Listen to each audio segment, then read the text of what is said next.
கொரோனாவுடைய இந்த தாக்கத்திலிருந்து தொழில்களை மீட்டெடுப்பதற்காக 20 லட்சம் கோடி சிறப்பு நிதியை பிரதமர் அறிவித்திருந்தார். அதனை கடந்த 2 நாட்களாக நிதியமைச்சர் எந்தெந்த துறைக்கு எவ்வளவு நிதிகள் அதிலிருந்து ஒதுக்கப்படுகிறது என்பதும் அதில் வழங்கப்படக்கூடிய பல்வேறு விதமான சலுகைகள் குறித்தும் அது தொழிலாளர்களுக்கு நேரடியாக போய் சேர்வது, வங்கிகளில் கடன் பெறுவது ஆகியவற்றை குறித்த பல்வேறு திட்டங்களை விளக்கமாக எடுத்துரைத்தார். இன்றைக்கும் அதே போன்று 4 மணி அளவில் நிதியமைச்சர் அறிவிக்கக்கூடிய சூழ்நிலையில் கடந்த 2 நாட்களாக அறிவித்திருக்கக்கூடிய இந்த திட்டங்கள் எந்த அளவிற்கு நடப்பு யதார்த்தத்தில் களத்தில் கடைசி கோடியில் இருக்கக்கூடிய தொழிலாளர்களுக்கு போய் சேரப்போகிறது என்பதை தான் இன்றைக்கு இந்த சிறப்பு விவாதத்தில் பேசப் போகிறோம். இந்த அமர்வில் நம்முடன் மதுரையிலிருந்து பொருளாதார பேராசிரியர் திரு முத்துராஜா இணைகிறார். தூத்துக்குடியிலிருந்து இந்திய தொழில் கூட்டமைப்பிலிருந்து திரு தமிழரசன் இணைகிறார். திருச்சியிலிருந்து நதிகள் இணைப்பு விவசாயிகள் சங்கத்திலிருந்து திரு மேகராஜன் நம்முடன் இணைய இருக்கிறார். இப்பொழுது இணைந்திருக்கக்கூடிய திரு முத்துராஜா அவர்களுக்கு வணக்கம். உங்ககிட்ட இருந்து தொடங்குறேன். 2 நாட்களாக அறிவிக்கப்பட்டிருக்கக்கூடிய இந்த அறிவிப்பை ஒரு பொருளாதார பேராசிரியராக நீங்கள் எப்படி பார்க்கிறீர்கள்? இது அவசர காலத்திற்கான இந்த அறிவிப்பு மீட்டெடுக்குமா இந்தியாவை?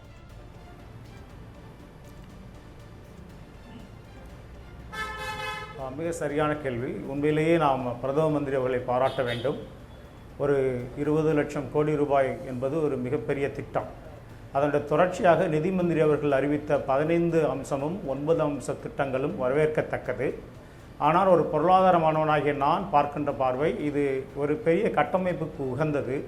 ஆனால் கட்டமைப்பான அடித்தளம் இந்தியாவிலே பாதிக்கப்பட்டிருக்கிறது. குறிப்பாக கொரோனாவினால் 70-80% மக்கள் உணவுக்கு பிரச்சனையாக ஊர்ப்புறங்களில், கிராமப்புறங்களில் விவசாயத்தை நம்பி இருப்பவர்களெல்லாம் பிரச்சனைக்குரியவர்களாக இருக்கிறார்கள்.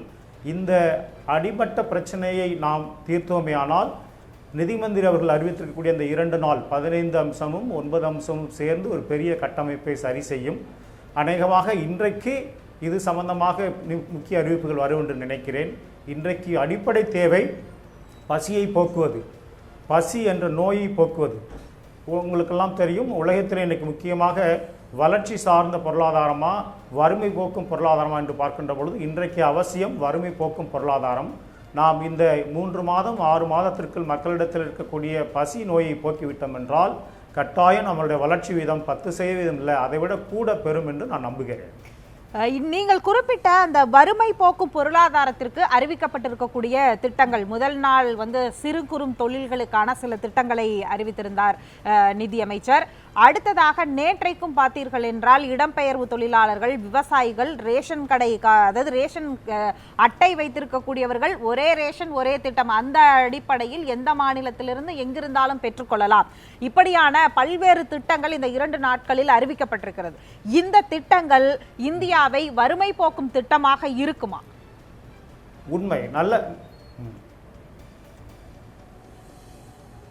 உண்மை மிக மிக சரியான திட்டம். ஆனால் அதைவிட அவசரமாக நாம் பார்க்க வேண்டியிருக்கிறது. மக்களிடத்தில் பணப்புழக்கம் என்பது மிக மிக குறைவு அல்லது இல்லை என்று சொல்ல வேண்டியிருக்கிறது. குறிப்பாக சொன்னோம்னா அடித்தட்டு மக்களிடத்தில் உணவும் அடிப்படை தேவைகளை பூர்த்தி செய்வதற்கான பண பஞ்சமும் இருக்கிறது. குறைந்த அளவு அவர்கள் எதிர்பார்க்கக்கூடியது குறைந்த அளவு பணமாவது. இந்தியா முழுமையும் இருக்கக்கூடிய கிராமப்புறத்தில் இருக்கக்கூடிய விவசாய கூலிகளுக்கு, பெண்களுக்கு தேவையான தேவைகளை பூர்த்தி செய்வதற்கு மிக குறைந்த அளவு பண தேவை இருக்கிறது. அதையும் இந்த அரசு செய்ய வேண்டும் என்பதுதான் எங்களை போன்ற பொருளாதார மாணவர்கள் எதிர்பார்ப்பு. உணவு பஞ்சத்தை போக்குவதற்கு, உணவு வறுமை போக்குவதற்கான திட்டங்கள் அறிவிக்கப்பட்டிருக்கிறது. கட்டாயம் அது உடனடியாக அமல்படுத்தப்பட வேண்டும். என்றால் நம்ம இந்தியாவில் இருக்கக்கூடிய 2 மிக முக்கியமான சிறப்பு அம்சங்கள், ஒன்று PDS பப்ளிக் டிஸ்ட்ரிபியூஷன் சிஸ்டம், இன்னொன்று பிரைமரி ஹெல்த் சென்டர். இந்த 2ம் உலகத்திலே இல்லாமல் இந்தியாவில் இருக்கக்கூடிய சிறப்பு திட்டங்கள், சிறப்பு அமைப்பு முறைகள், சிறப்பு உள்கட்டமைப்பு, இது 2ஐயும் பயன்படுத்தி அதன் மூலமாக நாம் வறுமையையும் பசியையும் போக்கி குறிப்பாக வளர்ச்சி விதத்தை பெறுவதற்கான முயற்சி இருக்க வேண்டும். நிதிமந்திரி அவர்கள் அறிவித்திருக்கக்கூடிய இந்த 1 நேஷன் 1 ரேஷன் மிக மிக முக்கியமான திட்டம். இந்தியாவில் எல்லோரும் இதை பயன்படுத்தி நிச்சயம் வறுமையிலிருந்து மீண்டெழுவார்கள், குறிப்பாக உணவு வறுமையிலிருந்து. அதைவிட முக்கியம், அவர்களுக்கு அன்றாட தேவைகளை பூர்த்தி செய்யக்கூடிய குறைந்தபட்ச நிதி ஆதாரங்களை, குறிப்பாக பணத்தை முடிந்தால் நேரடியாகவோ அல்லது பிரைம் மினிஸ்டருடைய அந்த சக்சஸ் ஸ்டோரின்னு சொல்லக்கூடிய வங்கி கணக்குகளிலே நாம் செலுத்தினோமேயானால் இந்த 2 மாதம் 3 மாதத்தில் இந்த மக்கள் அடித்தட்டு மக்கள் மேலெழுந்து விடுவார்கள். அவர்கள் எந்த உற்பத்தி வீதத்துக்கும் எந்த வளர்ச்சி வீதத்துக்கும் தங்களை தயார்படுத்திக் கொள்வார்கள் என்பது என்னுடைய கருத்து. தொடர்ந்து நாம் பேசலாம். நீங்கள் ஜன்தன் யோஜனாவில் நேரடியாக நிதி வழங்க வேண்டும், அது இப்போது அவசர தேவையாக இருக்கிறது அப்படிங்கிறத நீங்க முன்வைத்திருக்கிறீர்கள். பேராசிரியர், நாம தொடர்ந்து பேசலாம். அடுத்ததாக இப்பொழுது விவசாய சங்கத்திலிருந்து நம்மிடம் மேகராஜன் இணைந்திருக்கிறார். வணக்கம் சார், நீங்க சொல்லுங்க. அதாவது சிறு குறு விவசாயிகளுக்கு நேற்றைக்கு அறிவித்திருக்கக்கூடிய விவசாய கடன்களுக்கான பல்வேறு திட்டங்களை அறிவிச்சிருக்கிறாங்க இல்லையா, அது எந்த அளவிற்கு பயனுள்ளதாக அமைந்திருக்கிறது?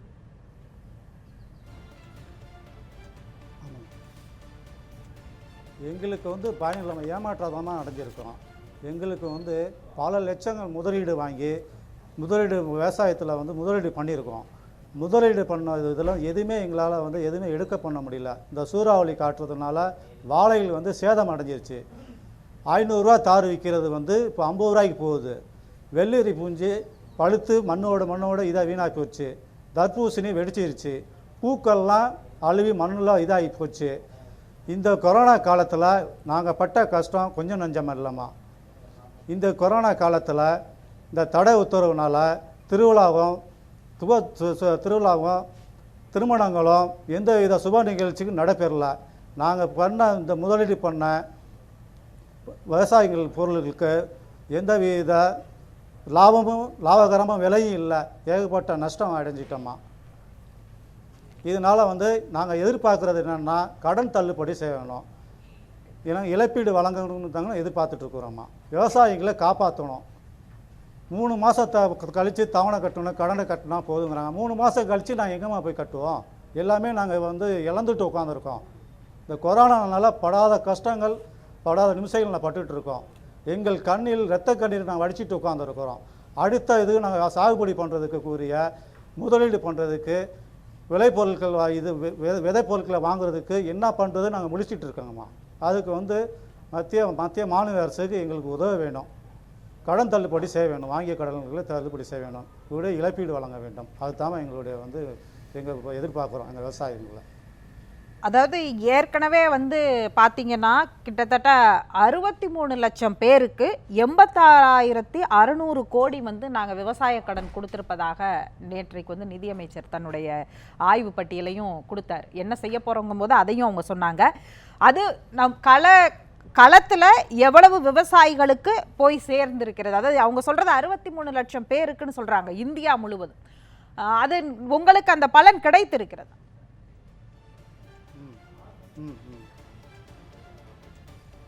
இல்லைம்மா, அந்த 63 லட்சம் விவசாயிகளுக்கு கொடுத்துருக்கேங்கிறாங்க. இந்த கொரோனா காலத்தில் மார்ச் ஏப்ரல் இந்த 2 மாத காலத்தில் மக்கள் வெளியில் போகக்கூடாதுங்கிறாங்க. மக்கள் வெளியில் போகாத சொல்லாத காலத்தில் எந்த வங்கியில் எப்படிமா கடன் வாங்கியிருக்க முடியும்? இந்த வங்கியை கொடுத்துருப்பாங்க. அது ஏமாற்றமாக இருக்குதுன்னு நினைக்கிறோம். நாங்கள் எந்த வங்கியும் நான் கொடுத்துருக்கிறது இல்லை. 63 லட்சம் விவசாயிகள் கொடுத்துருக்கேங்கிறாங்க. 86,000 கோடி 600 கோடி ரூபா கொடுத்துருக்கேங்கிறாங்க. அதே மாதிரி இந்த கிரெடிட் கிசான் கார்டுகள் 25 லட்சம் கிரெடிட் கிசான் கார்டுகள் வழங்கப்படும். அதுல 25,000 கோடி அதற்காக நிதி ஒதுக்கி இருக்கிறாங்க நேற்றைய அறிவிப்புல. அது பயனளிக்கும் தானே அந்த திட்டம்? அது எங்கள் இல்லை, அது ஏற்கனவே வாங்கின கடனை எங்களால் அடைக்க முடியல. பல லட்சம் முதலீடு ஏற்கனவே வாங்கியிருக்கோம்மா. வாங்கி வாழை காய்கறிகள் போட்டிருக்கோம், பூச்செடிகள் போட்டிருக்கோம், விவசாயிகளுக்கு இது பண்ணிருக்கோம், வெள்ளரி பிஞ்சு தர்பூசணி இதெல்லாம் போட்டு அந்த முதலீடு ஏற்கனவே முதலீடு வாங்கினதை எப்படியும் நாங்கள் கடனை அடைக்க முடியும்? உங்களுடைய கோரிக்கை இப்ப என்ன வைக்கிறீங்க? அதாவது விவசாயிகள் இது கடனை சுமையை தூக்கி வச்சு நாங்கள் எப்படி பண்ண முடியும்? அவசர காலத்துக்கு கோரிக்கை கடன் தள்ளுபடி செய்யணும். நாங்கள் வாங்க இழப்பீடு, நாங்கள் விதைத்த விளைபொருளுக்கு நஷ்டம் ஏற்பட்டுருச்சு. ஏகப்பட்ட நஷ்டம் நாங்கள் இழப்பை இழந்துட்டு உட்காந்துருக்குறோம். அவங்களுக்கு இழப்பீடு வழங்க வேண்டும். கடன் தள்ளுபடி, வாங்கின கடனை கடன் தள்ளுபடி செய்ய வேண்டும். இப்போ புதுசாக விளைகின்ற விதை பொருளுக்கு வாங்குறதுக்கு நிதி வழங்க வேண்டும். விளைகின்ற விளைபொருளுக்கு சரியான லாபகரமான விலை வழங்க வேண்டும். நாங்கள் அது விவசாயிகளை எதிர்பார்க்குறோமா? தொடர்ந்து பேசுவோம். திரு மேகராஜன், நீங்க தொடர்பில் இருங்க, நம்ம தொடர்ந்து பேசலாம். இந்திய தொழில் கூட்டமைப்பிலிருந்து தூத்துக்குடியிலிருந்து திரு தமிழரசன் இணைகிறார். வணக்கம் சார், சொல்லுங்க. முதல் கட்டமா முதல் தொகுப்பே இந்த 20 லட்சம் கோடி ரூபாயில சிறு குறு தொழில்களுக்காக அறிவிக்கப்பட்டது. அந்த அறிவிப்புகள் பல்வேறு கட்ட அறிவிப்புகள், கிட்டத்தட்ட 15 அறிவிப்புகள் வந்தது. ஒரு 3 லட்சம் கோடிக்கு மேல வந்து கடன் அளிக்கப்படும் அப்படிங்கிறதுல ஆரம்பிச்சு, அந்த நான் பர்ஃபார்மிங் அசெட்ஸ் அந்த ஆட்களுக்கு கூட வந்து கிரெடிட் கேரண்டியோட அரசே கடன் தருவது அப்படிங்கிறதில் தொடங்கி பல்வேறு கட்ட அறிவிப்புகள் வந்தது. அது எந்த அளவிற்கு உங்களுக்கு பலன் கொடுத்திருக்கிறது அப்படிங்கிறத சொல்லுங்க.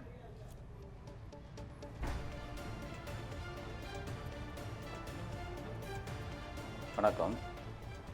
தூத்துக்குடி அகில இந்திய தொழில் வர்த்தக சங்கத்திலிருந்து தலைவர் நான் ஜோ பிரகாஷ் பேசுகின்றேன். மார்ச்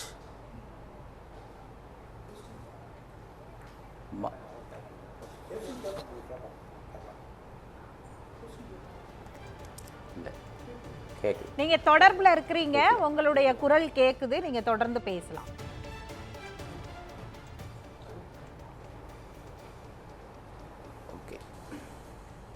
அதாவது மார்ச் 24ஆம் தேதியிலிருந்து லாக்டவுன் பீரியட் ஆரம்பித்து விட்டது. அந்த அன்றைக்கு இருந்தது போல் எங்களுடைய தொழில் நிறுவனங்கள் மீண்டு வருவதற்கு அரசிடமிருந்து பல கோரிக்கைகளை நாங்கள் முன்வைக்கிறோம். பொதுவாக எம்எஸ்எம்பி செக்டரில் இருந்து தான் 30% ஜிடிபி இருக்குது. அந்த எம்எஸ்எம்இயை பொறுத்தமட்டில் இப்பொழுது லேண்ட் அவர்கள் கையில் இருக்கின்றது. லேபர்ஸ், மைக்ரண்ட் லேபர்ஸ் எல்லாரையுமே திருப்பி அனுப்பிக்கிட்டார்கள். அந்த மைக்ரண்ட் லேபர்ஸை திருப்பி அனுப்பினால் திரும்ப இந்த தொழிலை கிக் ஸ்டார்ட் பண்ணுவதற்கு மிகவும் லேட்டாகும், அவர்கள் வருவது மிகவும் கடினம்.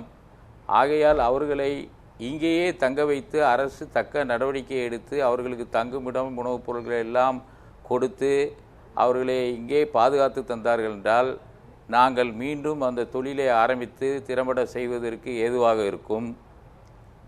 மேலும் டிரான்ஸ்போர்ட் செக்டரை எடுத்துக்கிட்டில் பேங்கிங் அண்ட் நான் பேங்கிங் ஃபைனான்ஸ் கம்பெனிகள்லாம் 3 மாதம் கழித்து நீங்கள் கட்டிக்கொள்ளுங்கள் என்று சொல்லுகின்றார்கள். ஆனால் யாருக்கும் எந்த தொழிலும் நடைபெறவில்லை. இவர்களால் பழைய அளவுக்கு அந்த வட்டி விகிதத்தில் கடன் செலுத்த முடியாது. ஆகவே இந்த பேங்கிங் அண்ட் நான் பேங்கிங் ஃபினான்ஸ் கம்பெனிகள் அந்த காஸ்ட் ஆஃப் தி ஃபண்ட்ஸ்க்கு என்ன வட்டி வருகின்றதோ அதை மினிமமான முறையில் வசூல் செய்தால் அவர்கள் அந்த தொழிலில் மீண்டும் முன்னேறுவதற்குண்டான வாய்ப்புகள் இருக்கின்றது. மேலும் குறிப்பாக அந்த மைக்ரேன் லேபர்கள் விஷயத்தில் அரசு தலையிட்டு மேலும் இங்கிருந்து திருப்பி அனுப்பாமல் அவர்களை இங்கேயே கட்டி காத்து கொடுத்தார்கள் என்றால் எங்கள் தொழில்களை மீண்டும் சிறப்பாக நடத்துவதற்கு ஒரு அந்த சிறந்த வாய்ப்பாக அமையும். தொடர்ந்து பேசுவோம் சார். நீங்க சொல்லியிருக்கிறீங்க பல்வேறு கோரிக்கைகளை நீங்க வச்சிருக்கிறீங்க. அதுல மிக முக்கியமானது வந்து இந்த இடப்பெயர்வு தொழிலாளர்களை வந்து மீண்டும் அந்தந்த மாநிலத்திலேயே அவர்களுக்கு தேவையானதை கொடுத்து அமர்த்தினால்தான் தொழிலை மீண்டும் தொடங்க முடியும் அப்படின்னு சொல்லியிருக்கீங்க. அந்த இடத்தில் வந்து தொழிலாளர்கள் என்ன நினைக்கிறாங்க அப்படிங்கிறதையும் கேட்க வேண்டியிருக்கிறது. கடந்த 3 நாட்களாக அதாவது பிரதமர் அறிவிப்பிற்கு பிறகு வைக்கக்கூடிய மிக முக்கியமான வார்த்தை தற்சார்பு பொருளாதாரம் அப்படிங்கிற வார்த்தையை தொடர்ந்து இங்கே முன்வைக்கப்படுகிறது. தற்சார்பு பொருளாதாரத்தில் நம்மளுடைய தொழில் முனைவோருக்கான இடம் என்னவாக இருக்கிறது அப்படிங்கிறத நான் பேராசிரியர்கிட்டேருந்து தொடங்க இருக்கிறேன் அந்த கேள்வியை. கட்டாயம் நல்ல கேள்வி. இந்த தற்சார்பு பற்றி தெரிந்து கொள்வதற்கு முன்னாடி 2 விஷயங்களை நான் சொல்ல விரும்புகிறேன். ஒரு பொருளாதார மாணவனாக உலகப்போர் காலத்திலும் உலக பொருளாதார பெருமந்த காலத்திலும் பயன்படுத்தப்பட்ட பொருளாதார கொள்கைகள் எல்லாமே வந்து பம்ப் பிரைமிங் எக்ஸ்பெண்டிச்சர்னு சொல்லுவாங்க. ஒரு அரசாங்கம், ஒரு அங்காடி தோற்றுகின்ற பொழுது, அங்காடி ஃபெயிலியர் ஆகின்ற பொழுது அரசாங்கம் முக்கிய பணியாற்ற வேண்டியிருக்கிறது. அரசாங்கம் மிக அதிகமான நிதி ஆதாரங்களை வைத்து லாப நோக்கு இல்லாமல் பயன்படுத்தக்கூடிய ஒரு முறை பின்படுத்தப்பட வேண்டும். அதான் 1929 33 வரைக்கும் அமெரிக்காவில் இருந்து புரட்டி போட்ட உலக பொருளாதார மந்தத்தையும் மற்றவற்றையும் காப்பாற்றப்பட்டது. 2வது முக்கியமான விஷயம் வந்து உலகமே இந்தியாவை ஒரு அங்காடியாக பார்க்கிறது. அந்த அளவுக்கு நுகர்வோர்கள் கொண்ட ஒரு நாடு. இந்த 2ஐயும் நாம் மனதில் கொண்டு நம்ம இந்திய தற்சார்பை பற்றி யோசிக்க வேண்டும். இந்திய தற்சார்பு என்பது உலகத்திலிருந்து வேறுபட்டது அல்ல. உலகமயமாதலே இந்தியா கட்டாயம் நல்ல விதமாக பங்களிப்பு பெய்ய வேண்டும் என்றால் நான் தற்சார்பு பொருளாதாரம் பயன்படுத்தப்பட வேண்டும். தற்சார்பு என்றால் இந்திய தற்சார்பு என்பது இந்திய நுகர்வோர்களுக்கான தேவையான இந்திய பொருள்களையே இந்திய தொழில்நுட்பத்தை பயன்படுத்தி இந்திய தன்மை கொண்ட பொருள்களையும் பணிகளையும் நாம் உற்பத்தி செய்கின்ற பொழுதுதான் இந்தியாவில் தற்சார்பு என்பது ஒரு அர்த்தமுள்ளதாக இருக்கும். அல்லது அதனுடைய பொருள் வேறுவாக மாறிவிடும்.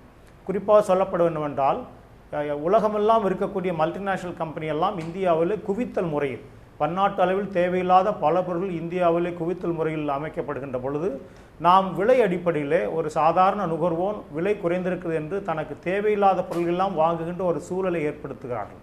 இது மாற வேண்டும். அப்படி மாறுகின்ற பொழுதுதான் இந்திய பொருள்களை இந்தியர்கள் வாங்கினாலே நாம் தற்சார்பு நிலையை நோக்கி போகலாம். இந்த இந்திய தற்சார்பில் இன்னொரு முக்கியமான கருத்தை நாம் தெரிந்து கொள்ள வேண்டும்.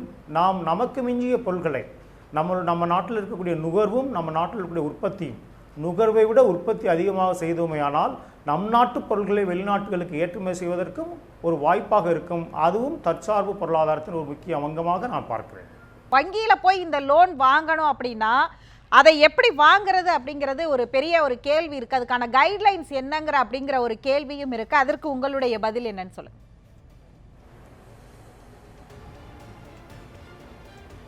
உண்மை மிக சரியான கேள்வி. ஏன்னா மக்களுக்கான திட்டங்கள் மக்களுக்காக சென்றடைய வேண்டுமென்றால் ஒரு சிறந்த நிர்வாகம் தேவை. கவர்னன்ஸ்ன்னு சொல்கிறோம். குறிப்பாக நான் நேற்றும் முந்தானாலும் நான் பார்த்த காட்சி, ஒரு வங்கியிலே இருந்து கொண்டிருந்தேன். நிறைய பேர் வங்கிக்கு அக்கௌண்ட் ஓப்பன் பண்ண ஃபார்ம் வாங்க வந்திருக்கிறாங்க. அப்படின்னா என்னென்னா அவங்களுக்கு ஒரு கிளாரிட்டி இல்லை. அரசாங்கத்துடைய திட்டங்களை பற்றிய முழு அறிவு, முழு பரிமாணம், முழு விவரங்கள் அவர்களுக்கு தெரியவில்லை. இதை எப்படி தெரியப்படுத்த முடியும் என்பதை அரசாங்கம் யோசிக்க வேண்டும். அதற்கு இந்தியாவிலே மிக முக்கியமான வழிமுறை இருக்கிறது. அது கோஆபரேட்டிவ் கவர்னன்ஸ்னு சொல்லுவாங்க. குறிப்பாக மத்திய அரசு, மாநில அரசு, உள்ளாட்சி அரசாங்கம் என்று இருக்கிறது. இந்த 3 அமைப்புகளும் ஒன்றிணைந்து தகவல்களை மிகச் சரியாக கொண்டு சேர்க்கப்பட வேண்டும். இன்னும் மிக முக்கியமாக சொல்லப்பட வேண்டால் அரசாங்கம் மாஸ் மீடியாவையும் சோசியல் மீடியாவையும் சரிவர பயன்படுத்தப்பட வேண்டும். இன்றைக்கு சோசியல் மீடியாவும் மாஸ் மீடியாவும் மிக மிக முக்கியமான பங்காற்றுகின்றன. உங்களுக்கு தெரியும், பிரதம மந்திரி அவர்களும் நிதி மந்திரி அவர்களும் மீடியாவை ரொம்ப பாராட்டியிருக்கிறாங்க. ஸோ மீடியாவை, குறிப்பாக மாஸ் மீடியா அண்ட் சோசியல் மீடியாவை சரிவர பயன்படுத்தணும். அப்போ தான் மக்களிடத்தில் போக முடியும். ஒரு தனிப்பட்ட நபர், ஒரு பெண் அல்லது ஒரு இளம் தொழிலாளர் அல்லது இளம் தொழிலதிபர் இந்த நன்மைகள்லாம் பெற வேண்டும் என்றால் என்ன செய்ய வேண்டும் என்ற ஒரு விவர குறியீட்டை அவர்களிடத்தில் கொண்டு சேர்க்க வேண்டிய பொறுப்பு அரசாங்கத்தில் இருக்கிறது. அரசாங்கம் கட்டாயம் தன்னார்வலர்களையும் மீடியாவையும் தொடர்ந்து பேசலாம் பேராசிரியர். மத்திய நிதியமைச்சர் தற்பொழுது அறிவிப்புகளை அறிவிக்க தயாராகிவிட்டார். அந்த காட்சிகளை நாம் பார்த்து கொண்டிருக்கிறோம்.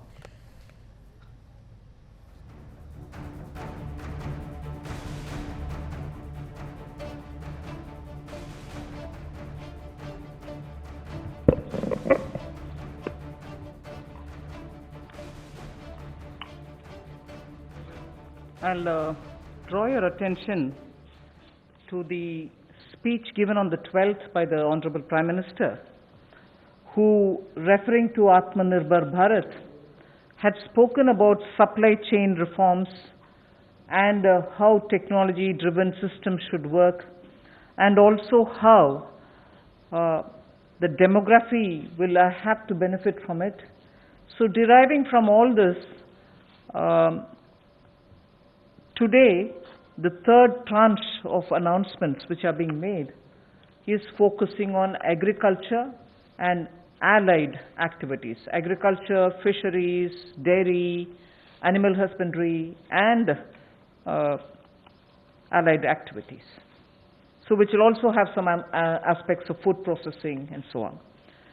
See, the largest proportion of Indian population is dependent on agriculture even now. And of all those who are dependent on agriculture, nearly 85% of the operational holdings are held by small and medium-sized farmers. Small and actually marginal farmers. That is also referred to in the Economic Survey of 2020. However, it always goes to the credit of the Indian farmers who, against all adversities, be it of the monsoon or sometimes unwanted drought or some crop pestilence. In spite of all that, Indian farmer has always stood up to the challenge, endured a lot, and made India reach certain global benchmarks. Very quickly, I'll tell you, you are aware that India is the largest milk producer, largest jute producer, largest pulses producer, dals, variety of dals. It's also the second largest in global numbers, second largest in the production of sugarcane, in the production of cotton, groundnut, fruits, vegetables, and also in fisheries. India is also third globally placed in the production of cereals. So really, Indian farmers have really endured but made sure that his holdings may be small, but he would give us the highest yield. So today, we want to show you some of the slides also. Very quickly, without spending much time, I'll tell you what kind of support systems that we had established during the lockdown period, so that, as you are aware, keeping all the respects for social distancing and also ensuring all kinds of preventive measures are taken during the lockdown. It goes to the credit of our workers in the fields, our farmers, the peasants and the marginal farm landholders, that they almost concluded the Rabi crop harvest. And also many of the states have been successful in somehow pushing ahead with due procurement process. The crops have been largely procured in the wheat and the rice growing areas. The process is ongoing, but it goes to the credit of our rural population. So today, therefore, I'll also be showing you a slide a bit later on what we have done in the last 2 months to make sure that agriculture work was supported during the lockdown, just the 2-month story. But otherwise, post that, I'd like to highlight what are we announcing today for supporting agriculture and allied activities. I'll be announcing 11 measures,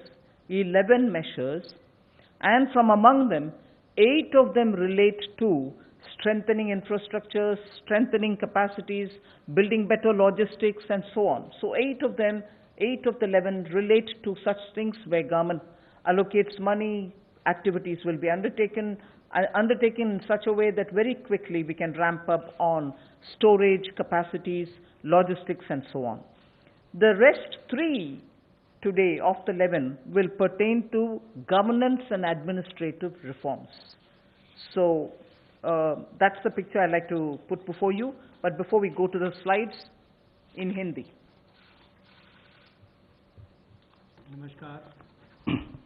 नमस्कार। आत्मनिर्भर भारत अभियान में माननीय प्रधानमंत्री मोदी जी ने 20 लाख மூன்றாவது கட்ட அறிவிப்பு, அதாவது 20 லட்சம் கோடி சிறப்பு நிதி உதவி திட்டத்தில் 3வது கட்ட அறிவிப்பை மத்திய நிதியமைச்சர் அறிவித்திருக்கிறார். அதற்கான தொடக்க புள்ளி இப்போது தொடங்கி இருக்கிறது. அதில் குறிப்பாக இன்றைக்கு அவர்கள் எந்த துறை சார்ந்து அறிவிப்புகளை வெளியிடப் போகிறார்கள் என்பது விவசாயத்துறை சார்ந்தும் விவசாயம் சார்ந்து இயங்கக்கூடிய அதனுடைய மதிப்பு கூட்டு பொருட்களுடைய அந்த விவசாயம் சார்ந்த, அதாவது விவசாயம், மீன்வளத்துறை, அனிமல் ஹஸ்பண்டரி, கால்நடை துறை மற்றும் பால்வளம், டைரிஸ். இங்கு இந்தியா மிக முக்கியமான பால் உற்பத்தி சார்ந்த பொருட்களை தயாரிப்பதில் முக்கிய பங்காற்றி கொண்டிருக்கிறது உலக அளவில். அந்த அடிப்படையில் இந்த துறை சார்ந்த அறிவிப்புகள் வர இருக்கிறது. 2020 ஆய்வின்படியே பார்த்தால் 85% சிறு மற்றும் குறு விவசாயங்கள் தான் இங்கு அதிகமாக இந்தியாவில் இருப்பதாகவும் இதுவரைக்கும் நிதியமைச்சர் குறிப்பிட்டிருக்கிறார். கடந்த 2 மாதங்களில் ஊரடங்கு காலகட்டத்தில் என்ன மாதிரியான நடவடிக்கைகளை வேளாண் துறை சார்ந்து எடுக்கப்பட்டது என்பதையும் தற்பொழுது அறிவிக்க இருக்கிறார். குறிப்பாக நம்மளுடைய விவசாயம் சார்ந்து முக்கிய பங்காற்றக்கூடிய கரும்பு மற்றும் காட்டன், அதாவது பருத்தி, இந்த வேளாண் துறை சார்ந்து எடுக்கப்பட்ட முக்கிய முடிவுகளும் நாம் அதில் முக்கிய பங்காற்றி கொண்டிருக்கிறோம் உலக அளவில் உற்பத்தியில் என்பதையும் குறிப்பிட்டிருக்கிறார். அதே போன்று சிறுதானியங்கள் மற்றும் பருப்பு வகைகளை உற்பத்தி செய்வதிலும் இந்திய விவசாயத்துறைக்கு உலக அளவில் முக்கிய பங்கு இருக்கிறது என்பதையும் தெரிவித்திருக்கிறார். बनाकर उनको लगभग 2 लाख करोड़ का जो हमने लाभ देना था 2.5 करोड़ किसानों को, उसकी विशेष मुहिम चलाई जाएगी। ये पिछले कल आपने आपके सामने रखा था। आज कुछ और कदम उस दिशा में हम उठाने वाले हैं, जिसके 11 बिंदु होंगे, उसकी जानकारी अब हम आपको देंगे। About yesterday's announcement, I think the slide has got enough to give you. I'll straight go over to covering today's announcements, but linkage with the 2 steps that I had announced yesterday for the agriculture. 11 விதமான relief measures, அதாவது விவசாயத்துறைக்கான நிதி உதவி திட்டங்களை இன்றைக்கு அறிவிக்க இருக்கிறார் என்பதுதான் முதல் கட்டமாக நமக்கு கிடைத்திருக்கக்கூடிய தகவல். அதை தான் நிதியமைச்சர் தற்பொழுது சொல்லிக் கொண்டிருக்கிறார். வேளாண் துறை சார்ந்தும் அதுடன் கூடாக இருக்கக்கூடிய மற்ற வேளாண் மதிப்பு கூட்டல் சார்ந்து இயங்கக்கூடிய அல்லது கால்நடை மீன்வளத்துறை சார்ந்த அறிவிப்புகளை இன்றைக்கு அறிவிக்க இருக்கிறார். Oh yes, sorry, before I go to that, in the last 2 months, very quickly, a number of measures have been taken to support farmers. Particularly additional steps that we had taken where the minimum support price purchases to an extent of 74,300 crores had taken place during the lockdown. 74,300 crores of purchases based on minimum support price happened during the lockdown, and also 18,700 crores have been transferred to the accounts of farmers directly into their accounts under the scheme PM Kisan Samman, and that is only during the 2 months. And then Fasal Bima Yojana claim payments have been cleared to the extent of 6,400 crores in the last 2 months. Bima Yojana claims, when a farmer wants to utilize and ask for the claim so that he gets the insurance money in his name, such claims totaling 6,400 crores have been cleared in the last 2 months. We now move to the steps that I want to announce today. There's additional steps also for the animal husbandry, which is worth recalling. Sorry about this. It's absolutely important to know that during the lockdown, all of you all would have been reporting also, media, that milk was being produced, and the usual restaurants and the hotels and the consumers were all under lockdown. So a lot of dairy industry people were put to severe difficulties. The milk was being thrown on streets saying our consumers are all locked down, they can't buy it from us. So during that period, 560 lakh per day of liters of milk, 560 lakh liters of milk were procured by cooperatives against the daily sale of 360 lakh liters which is produced per day. Now those were also utilized for a further amount of 111 crore liters have also been extra procured over and above the usual quantities which come to the market. 4,100 crores have been paid on that account. So money goes to the hands of the milk producing farmers or dairy keepers. A new scheme also was utilized for interest subvention of about 2% per annum for dairy cooperatives. Additionally, 2% per annum of interest subvention also was provided to incentivize prompt payment, repayment and interest servicing. So, and this scheme is further to be continued, and this is expected to unlock 5,000 crores. இந்த 11 அறிவிப்புகளில் பார்த்தோம் என்றால் குறிப்பாக 8 அறிவிப்புகள் வேளாண் உட்கட்டமைப்பு சார்ந்து வழங்கப்பட இருக்கிறது. 3 அறிவிப்புகள் வேளாண் நிர்வாகம் சார்ந்து அறிவிக்கப்பட இருக்கிறது. அதே நேரத்தில் இதுவரை இந்த 2 மாத காலகட்டத்தில், அதாவது கொரோனா தாக்கத்தினால் ஊரடங்கில் இருந்த 2 மாத காலகட்டத்தில் மட்டும் குறைந்தபட்ச ஆதார விலைக்காக, அதாவது விளைபொருட்களுக்கான வேளாண் உற்பத்திக்கான விளைபொருட்களுக்கான குறைந்தபட்ச ஆதார விலைக்காக 74,300 கோடி ரூபாய் வரை நிதி ஒதுக்கீடு செய்யப்பட்டிருக்கிறது. விவசாயிகளுடைய நேரடி வங்கி கணக்கில் ஏற்கனவே அறிவிக்கப்பட்டிருந்த அந்த 2,000 ரூபாய் திட்டம், அந்த அடிப்படையில் அதனை முன்கூட்டியே வழங்குவது என்ற சிறப்பு திட்டங்கள்லாம் முதல் கட்ட நிதி தொகுப்பில் அறிவிக்கப்பட்டிருந்தது. அந்த அடிப்படையில் நிதியாக 18,700 கோடி ரூபாய் விவசாயிகளுடைய நேரடி வங்கி கணக்கில் செலுத்தப்பட்டிருக்கிறது. வேளாண் பயிர் காப்பீட்டு அதற்காக 6,400 கோடி ரூபாய் ஒதுக்கப்பட்டிருக்கிறது. வேளாண் பயிர் காப்பீடு திட்டம் ஏற்கனவே இங்கு செயல்பட்டுக் கொண்டிருக்கிறது. அதற்காக ஒதுக்கப்பட்டிருக்கக்கூடிய நிதி 6,400 கோடி ரூபாய் ஒதுக்கப்பட்டிருக்கிறது. जिसके चलते कुल मिलाकर 5,000 करोड़ रुपए की एडिशनल लिक्विडिटी की जो मदद है वो 2 करोड़ किसानों को इस योजना के माध्यम से की गई और कुल मिलाकर 2% जो है वो ब्याज अनुदान उनको दिया गया और जिन्होंने जल्द पेमेंट की, प्रॉम्प्ट पेमेंट की है.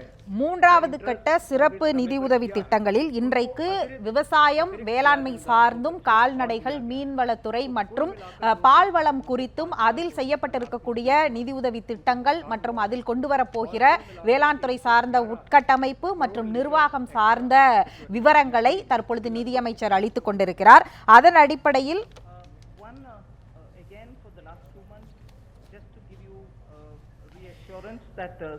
தற்போது அறிவிக்கப்பட்டிருப்பது குறித்து நம்முடைய பொருளாதார நிபுணர் அவருடன் நாம கேட்கலாம். விவசாயத்துறை சார்ந்து அறிவிக்கப்பட்டிருக்கக்கூடிய இந்த முதல் கட்ட அறிவிப்புகளை எப்படி பார்க்கிறீர்கள் நீங்க?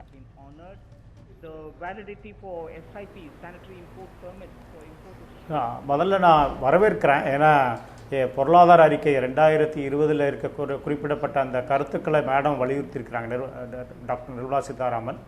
உண்மையிலேயே 80% மேற்பட்டவர்கள் இந்திய விவசாயத்தில் இருக்கிறார்கள். அதிலும் முக்கியமாக விவசாய கூலிகள் இந்திய பொருளாதாரத்தில் முக்கியம் பெறுகிறார்கள். ஆனால் அறிவிக்கப்படுகின்ற திட்டங்கள் எல்லாமே சப்ளை சைட் டெசிஷன் சொல்லுவோம், அளிப்பு சார்ந்த முடிவுகளாகவே அறிவிக்கப்பட்டு கொண்டிருக்கின்றன. ஒருவேளை அது நுகர்வோர் சார்ந்து தேவை சார்ந்த முடிவுகள் அறிவிக்கப்படும் என்று நான் நம்புகிறேன். உதாரணமாக இன்றைக்கு காலையிலே ஒரு வாழை விவசாயியை பார்த்தேன். அவர் வாழை இலையை இந்தியா பூரம் பயன்படுத்தினால் என்விரான்மெண்ட்டும் பாதிக்கப்படும், இந்திய விவசாயியும் பாதிக்கப்படாமல் பாதுகாக்கலாம் என்று சொன்னார். ஆனால் இந்த மாதிரியான கருத்துக்கள் எல்லாம் ஒரு அரசாங்கம் எடுத்து செய்ய வேண்டும் என்பது என்னை போன்ற பொருளாதாரங்களுடைய கருத்து. இந்த அறிவிப்புகள் எல்லாம் உண்மையிலேயே அதனுடைய பார்வை, அதனுடைய தொலைநோக்கு உள்ளதாக இருக்கிறது. ஆனால் பாமர மக்களுக்கு போய் சேர வேண்டுமே என்ற எண்ணம் எங்களிடத்தில் இருக்கிறது. எப்படி கொண்டு போய் செல்வது? இன்னும் குறிப்பாக சொல்ல வேண்டுமென்றால் விவசாயம் என்கின்ற பொழுது இன்றைக்கு இந்தியாவில் விவசாய கூலிகள் முக்கியம். அதிலும் முக்கியம் பெண் விவசாய கூலிகள் ரொம்ப முக்கியம். அவர்களுக்கான கூலி உயர்த்தப்படுகிறதா, அவர்களுக்கான உடனடி வலி நிவாரணி போல ஏதாவது உயர்ந்த கூலி கிடைக்குமா என்பதை நாங்கள் எதிர்பார்த்து கொண்டிருக்கிறோம்.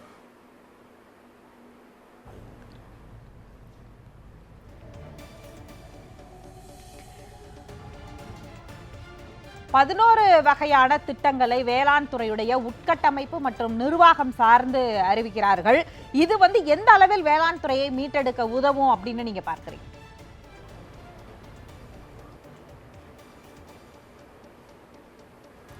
இல்லை, கட்டாயம் இது இயங்கும் நிலையில் இருக்கக்கூடிய விவசாயத்துறைக்கு மிக மிக முக்கியம். ஆனால் ஒரு கொரோனா காலத்தில் விவசாயம் என்பது ஒரு ஏறக்குறைய 20% 40% வரைக்கும் இயங்கா நிலையில் இருக்கிறது. ஒரு ஸ்டாட்டிக் அப்படின்னு சொல்கிறோம். அந்த பொருளாதாரத்தையும், அது இயங்கா நிலையில் உள்ள இந்திய விவசாயத்தையும் தூக்கி நிறுத்தும் வாயிலாக திட்டங்கள் எல்லாம் உடனடியாக வலி நிவாரணி போன்று அறிவிப்புகள் இருக்க வேண்டும். உதாரணத்துக்கு கிராமங்களில் இருக்கக்கூடிய விவசாய கூலிகள், அன்றாட கூலியை நம்பி இருக்கக்கூடிய குடும்பங்கள் இருக்கிறார்கள். அவர்களுக்கு இந்த திட்ட பலன் உடனடியாக கிடைக்காது.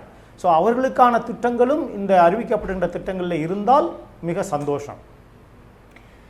அதாவது பால் உற்பத்தியை பொறுத்த வரைக்கும் பார்த்தீர்கள் என்றால் இந்த கொரோனா காலகட்டத்தில் வளர்ந்த நாடுகளே பெரும்பாலான நாடுகளில் அன்றன்றைக்கு உற்பத்தியான அந்த பால்களை என்ன செய்வதுன்னு தெரியாம கொண்டு போய் விளைநிலங்கள்ல கொட்டினதெல்லாம் பார்த்தோம். ஆனால் இங்க 560 லட்சம் லிட்டர் இந்த ஊரடங்கு காலகட்டத்தில் சொசைட்டி மூலமாக உற்பத்தி செய்த பாலை அரசே சொசைட்டி மூலமாக கொள்முதல் செய்திருக்கிறது மதிப்பு கூட்ட பொருளுக்காக அப்படிங்கிற ஒரு விவரத்தையும் முன்வைத்திருக்கிறார்கள். அது குறித்து உங்களுடைய கருத்து? உண்மை உண்மை இல்லை, உண்மையிலேயே அது வந்து ஒரு சிறப்பு செய்தி. இந்திய அனுபவம் என்பது உலகத்துக்கு தெரிய வேண்டும். அப்படின்னா என்ன நான் இங்கே சொல்ல விரும்புகிறேன் அப்படின்னா, நாம் இந்திய பொருளாதாரத்திலே நுகர்வோர் சார்ந்த முடிவுகள் எடுக்கின்ற பொழுது, உதாரணமாக இந்த உலகத்திலே அதிகமாக பால் உற்பத்தி இந்தியா தான் நமக்கு தெரியும். அதே சமயத்தில் அதிகமான பால் நுகர்வு செய்யக்கூடியது இந்தியாவில் தான். ஸோ அந்த நுகர்வோரை நாம் மனதில் வைத்து தொழிலையோ விவசாயத்தையோ மற்ற முடிவுகளை எடுக்கின்ற பொழுது இந்திய பொருளாதாரம் பாதுகாக்கப்படும்.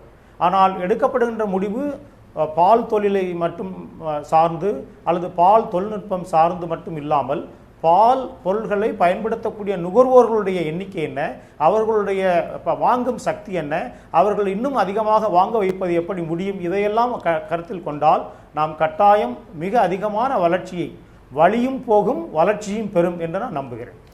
இந்த வேளாண் சார்ந்த உட்கட்டமைப்புங்கிற வார்த்தையை பார்க்கும் பொழுது ஒரு மாதிரி பிரம்மாண்டமாக இருக்கும். நம்மளுடைய நீர்ப்பாசனம் மற்றும் வேளாண் துறை சார்ந்த உபகரணங்கள், இதுல நாம எந்த அளவிற்கு வந்து மாற்றத்தை நோக்கி போயிருக்கிறோம் அப்படிங்கிறதும், ஏனென்றால் இப்போது 1 லட்சம் கோடி இதற்காக ஒதுக்கப்பட்டிருக்கிறது.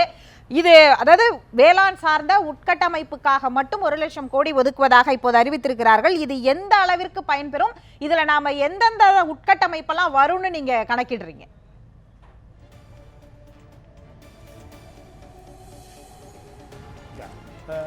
ரெண்டு விஷயத்தை நான் பார்க்குறேன். ஒன்று, இந்த நிதி ஒதுக்கீடு பாராட்டத்தக்கது. உள்கட்டமைப்பை சரி செய்வது என்பது பாராட்டத்தக்கது. ஆனால் கடந்த 10-20 ஆண்டுகளாக ஒரு கேபிட்டல் இன்டென்சிவ் அக்ரிகல்ச்சரல் ப்ராசஸ் தான் இருக்குது. இந்த போக்கு மாறணும். குறிப்பாக ஒரு கிராமத்தில் வந்து விவசாயம் சார்ந்தது ஒரு டிராக்டரைசேஷனாலேயோ அல்லது மெஷின்ஸை வச்சு கிராமங்களில் வந்து உழுவுறதுனாலேயோ மட்டும் அந்த பொருளாதாரம் மேம்படுமா என்றால் ஒரு ஐயம் இருக்கிறது. கட்டாயம் டிராக்டர் தேவை, கட்டாயம் மெஷினரி தேவை. ஆனால் 80% 90% மெக்கனைசேஷன் உதவாது. இந்தியா போன்ற உழைப்பு சார்ந்த பொருள்களிலே, இந்தியா போன்று கூலி தொழிலாளர் இருக்கக்கூடிய பொருளாதாரத்திலே அதிகமான நிதி ஒதுக்கீடு உழைப்பாளர் சார்ந்த விவசாயங்களுக்கு ஒதுக்கீடு செய்யப்பட்டால்தான் நாம் இவர்களை பாதுகாக்க முடியும். வளர்ச்சி வீதத்தை மட்டும் நாம் கணக்கில் கொண்டு மெக்கனைசேஷன் இன் அக்ரிகல்ச்சர் நம்ம அதிகமாக பண்ணோம் அப்படின்னா நாம் பெரிய பெரிய சிக்கல்களை, எப்படி 20-30 ஆண்டுகளாக நாம் சிக்கலில் இருக்கிறோமோ அந்த சிக்கல் தொடரக்கூடாது. அநேகமாக இந்தியா ஒரு சுயசார்புள்ள பொருளாதாரம் என்று போகின்ற இந்த பார்வையிலே இந்தியாவில் இருக்கக்கூடிய விவசாயம் சார்ந்த, விவசாய கூலி சார்ந்த, விவசாய பெண்கள் சார்ந்த திட்டங்கள் இந்த விவசாய புனரமைப்பிலே, விவசாய கட்டமைப்பிலே வரும் என்று நான் நம்புகிறேன். மறுபடியும் நாம் அதிகமான தொழில்நுட்பம் சார்ந்து, குறிப்பாக கேபிட்டல் இன்டென்சிவ் ப்ராஜெக்ட்ஸில் போனோம் அப்படின்னா அது அந்தளவுக்கு சுயசார்புக்கு வழிவகுக்காது. மறுபடியும் அது விவசாயத்தில் ஒரு சமத்துவமின்மை தான் கொண்டு போகும். தொடர்ந்து பேசலாம் திரு பேராசிரியர். அதாவது தற்பொழுது திரு மேகராஜன், நீங்க சொல்லுங்க. அதாவது நீண்ட நாட்களாக விவசாயிகள் கேட்டுக்கொண்டிருந்தது பதப்படுத்தப்பட்ட கிட்டங்கிகள் மற்றும் வந்து அதாவது நாம் உற்பத்தி செய்யக்கூடிய தானியங்களை இவையெல்லாம் வந்து சேமித்து வைப்பதற்கான ஒரு கோல்டு ஸ்டோரேஜ் குடோன், அந்த மாதிரி ஒரு கிட்டங்கி வேணும்னு கேட்டோம். அதற்காக தற்பொழுது வந்து 1 லட்சம் கோடி வந்து இந்த உட்கட்டமைப்புக்கான நிதியிலிருந்து ஒதுக்கப்பட்டிருக்கிறது. அதை நீங்க எப்படி பார்க்கறீங்க?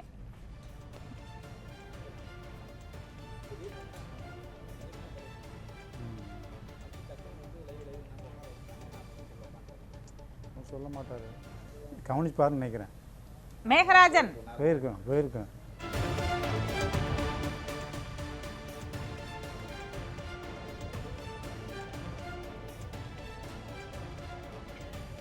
நீண்ட நாட்களாக விவசாயிகள் வைத்த கோரிக்கை கிட்டங்கிகள் வேண்டும் என்பதும், இந்த பதப்படுத்தப்பட்ட கிட்டங்கிகள் தான் மிக முக்கியமான ஒன்று. நாம் உற்பத்தி செய்யக்கூடிய பொருட்களை உடனடியாக விற்பனை செய்ய முடியவில்லை என்றால் அதை வீணாக்க வேண்டிய கட்டாயம் இருக்கிறது. அதனால் கிட்டங்கிகள் தேவைன்னு கேட்டோம். அதற்காக 1 லட்சம் கோடி நிதி ஒதுக்கீடு செய்யப்பட்டிருக்கிறது. இதை நீங்க எப்படி பார்க்கறீங்க திரு மேகராஜன்?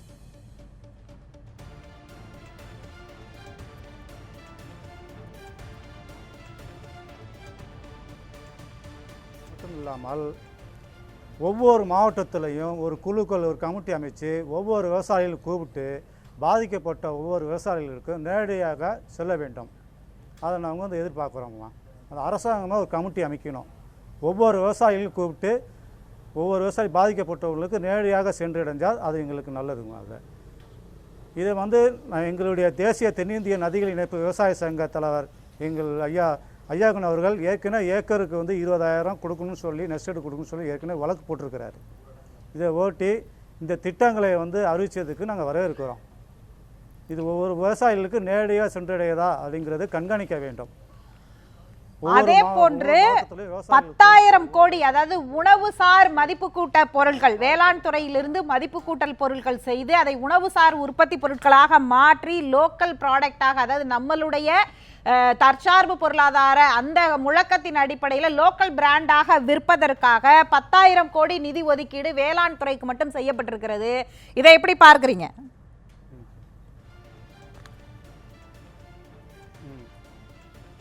அது நாங்கள் வரவேற்கிறோம்மா. உணவுப் பொருள் மேகராஜன், நீங்க தொடர்புல இருங்க. நான் பிரகாஷ் அவர்கிட்ட பேசிட்டு வரேன். பிரகாஷ், இந்த தொழில் முனைவோர்களும் இந்த ஃபார்மர்ஸை சார்ந்து இருக்கக்கூடிய விவசாயிகள் சார்ந்து இருக்கக்கூடிய விவசாய மதிப்பு கூட்டு தொழில்களுக்காக ஒதுக்கப்பட்டிருக்கிறதுல இந்த சிறு குறு தொழில்களும் வந்துடும். அப்படி பார்க்கும் பொழுது இந்த 10,000 கோடி ஒதுக்கீடு அப்படிங்கிறது ஃபுட் என்டர்பிரைசஸ், அதாவது வந்து உணவு சார்ந்து உருவாக்கக்கூடிய உற்பத்தி செய்யக்கூடிய அந்த பொருட்களுக்கு, மதிப்பு கூட்டு பொருட்களுக்கு உலக அளவில் விற்பனை செய்ய 10,000 கோடி ரூபாய் நிதி ஒதுக்கி இருக்கிறது. அதை எப்படி பார்க்குறீங்க?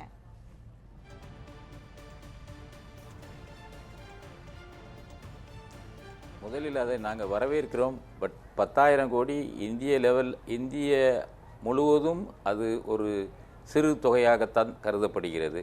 அதை மேலும் இன்று அதிகரித்து விவசாய பொருட்களை மதிப்பு கூடுதலாக வேலையேடடாக விற்பனை செய்வதற்கு கொண்டு வந்தால் விவசாயிகள் மிகவும் நல்ல பயனடைவார்கள்.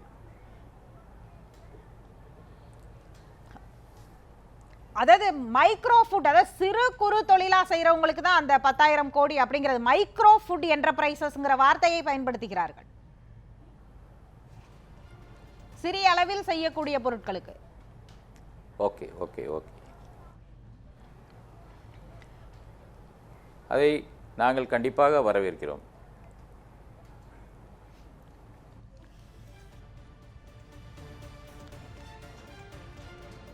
தற்போது ஒதுக்கப்பட்டுள்ள நிதியிலிருந்து 1 லட்சம் கோடி உடனடியாக வங்கிகள் மூலம் வழங்கப்படும் அப்படின்னு நிதியமைச்சர் அறிவித்திருக்கிறார்.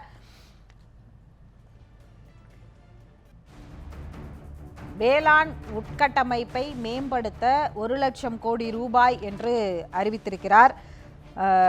குறிப்பாக கோல்டு ஸ்டோரேஜ், அதாவது பதப்படுத்தக்கூடிய கிட்டங்கிகள் மற்றும் நவதானியங்கள் அல்லது தானிய வகைகள், பருப்பு வகைகளை நாம் குடோன்களில் சேமித்து வைப்பதற்கான கிட்டங்கிகள், அவற்றிற்காக 1 லட்சம் கோடி ரூபாய் வந்து ஒதுக்கியிருக்கிறார். So on, new fishing harbors can also be built, and during the ban period, in the sense not the COVID ban period, but more, every year fishermen don't go to the sea during a certain period. At that during that period also they can get some kind of a assistance. So personal boat and insurance for boats, both personal and also both can be insured. Insurance will be provided. So this we expect will lead to additional fish production of about 70 lakh tons over the next 5 years. Now everywhere, as I go on, I've done about 3, now I'll go to 4th, 5th and so on. Everywhere the underlying principle is to empower people, give them resources so that they can produce for themselves and have a livelihood for themselves, rather than go only on entitlements. Where entitlements are due, yes, they will be given.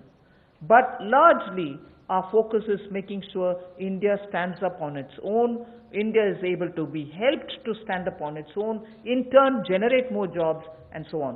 So you find a lot more giving of empowering people through creation of skills, creation of logistics and so on.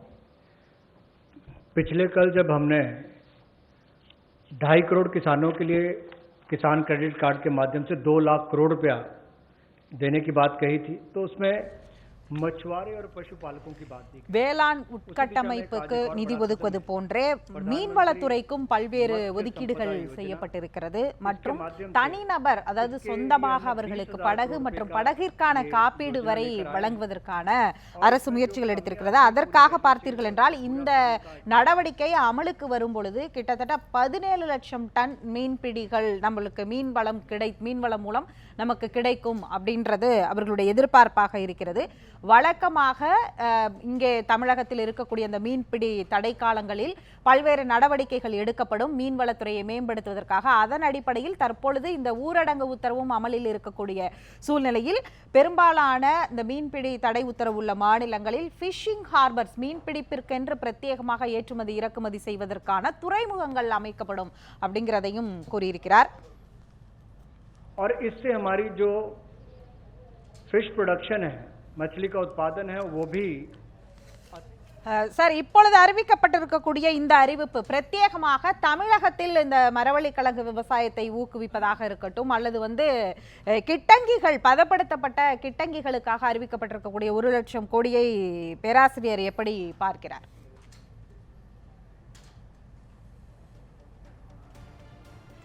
இல்லை, கட்டாயம் வரவேற்கப்படக்கூடிய ஒன்று. ஏன்னா இந்திய பொருள்களை நாம் சந்தைப்படுத்த வேண்டும், மதிப்பு கூட்டப்பட வேண்டும் என்றால் இதெல்லாம் அவசியம். அதை உணர்ந்து இதை ஒதுக்கீடு செய்திருக்கிறார்கள். ஒருவேளை இந்த தொகை என்னை பொறுத்தளவு பத்தலைன்னு நான் சொல்லுவேன். ஏன்னா அந்தளவுக்கு நுகர்வோர் இருக்கிறார்கள். உதாரணத்துக்கு சவுத் இந்தியாவில் தமிழ்நாடு, கேரளாலாம் மரவள்ளிக்கிழங்கு இல்லாமல் குடும்பங்கள் கிடையாது. அந்த மரவள்ளிக்கிழங்கிலிருந்து பல பொருள்களை கொண்டு வர முடிந்து அது தற்சார்போடு தம் மக்கள் தம் பொருள்களை உற்பத்தி செய்வதற்கான வாய்ப்பு இருக்கின்ற பொழுது ஒரு வரவேற்கப்படத்தக்க ஒரு விஷயம். குறிப்பாக இன்னொரு விஷயம், ஃபிஷ் எக்கானமி ஆஃப் இந்தியா. ஏற்கனவே ஒரு 12-14 மாநிலங்கள் இந்த மீன் சார்ந்த பொருளாதாரமாக இருக்கிறது. அந்த மீன் சார்ந்த பொருளாதாரத்தில் இருக்கக்கூடிய மீனவர்கள், மீன் கட்டமைப்பு, மீன் வியாபாரம், மீன் ஏற்றுமதி இவைகளெல்லாம் ஊக்கப்படுத்தப்படுகின்ற பொழுது கட்டாயம் உடனடியாக இது நிம்மதியை தரும். ஆனால் ஒரே ஒரு கோரிக்கை, இந்த திட்டத்தினுடைய நகல், இந்த திட்டத்தினுடைய பலன் உடனடியாக இவர்களுக்கு சென்றடைய வேண்டும் என்பதுதான் என்னுடைய கோரிக்கை. மீன்வள மேம்பாட்டிற்காக 11,000 கோடி ஒதுக்கப்பட்டிருக்கிறது. அது மட்டுமல்லாது மெரைன் அண்ட் இன்லேண்ட் ஃபிஷரிஸ், அதாவது அந்த வகையில் பார்த்தீங்கன்னா அதில் வேலை வாய்ப்பை 55 லட்சம் பேருக்கு வேலை வாய்ப்புகள் உருவாக்கப்படும் அப்படின்ற இதையும் சொல்லியிருக்கிறாங்க.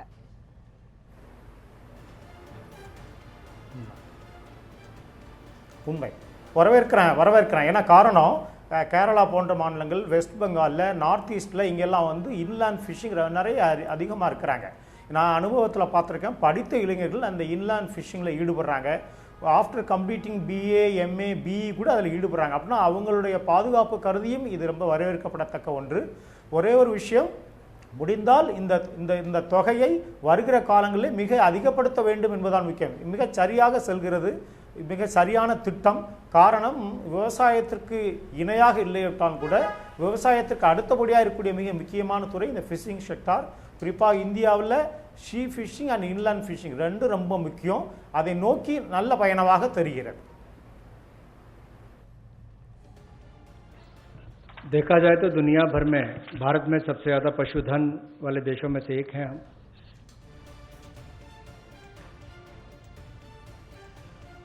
மீன்வளத்துறைக்கு பிரத்யேகமாக சில அறிவிப்புகள் வந்திருக்கிறது. அதாவது கடல்சார் மற்றும் கடல் வளம் சார்ந்து இந்த மீன்வளத்துறையில் மீன் உற்பத்தி மற்றும் மீன்பிடி இந்த அனைத்து தொழில்களையும் உள்ளடக்கிய கிட்டத்தட்ட 55 லட்சம் இளைஞர்களுக்கு வேலைவாய்ப்பு வழங்க இலக்கு நிர்ணயித்திருக்கிறது. அதற்காக 20,000 கோடி நிதியும் ஒதுக்கப்பட்டிருக்கிறது. அது மட்டுமல்லாது 11,000 கோடி ஒதுக்கப்பட்டிருக்கிறது நிதி. மீன்வளத்துறை மேம்பாட்டிற்காக அந்த நிதி ஒதுக்கப்பட்டிருக்கிறது. படகு மற்றும் படகு காப்பீட்டிற்கான மற்ற உபகரணங்கள், மீன்பிடி தொழிலுக்கான உபகரணங்களுக்காக மத்திய அரசு ஒதுக்கி இருக்கக்கூடிய நிதி அதன் மூலமாக இப்பொழுது மீன்வளத்துறையை மேம்படுத்துவதுடைய இலக்காக கிட்டத்தட்ட ஒரு 70 லட்சம் அளவிற்கு 70 லட்சம் டன் மீன் உற்பத்தி இலக்கு நிர்ணயிக்கப்பட்டு கிடைக்கும் என்று எதிர்பார்க்கப்படுகிறது. Animals whose traceability is high, and we ensure that the ground is very well laid. Animal husbandry, particularly dairy sector, can now really take the advantage of this kind of a activity which Government of India has done.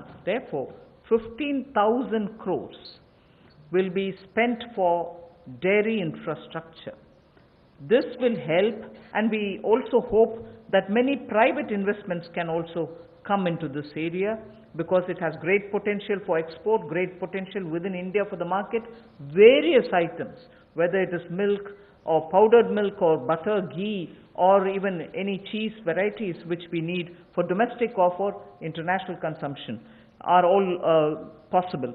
So we aim to support private investment also in dairy processing, value addition, and also for cattle feed infrastructure. Cattle feed is a potential area not just for India. Export of cattle feed also has a lot of scope. And therefore, Animal Husbandry Infrastructure Development Fund of 15,000 crores is being established, and that can work as as an incentive. We can also give incentives for establishing of plants, industrial plants for export of niche products, like the way I said, cheese or processed milk or milk powder or cream.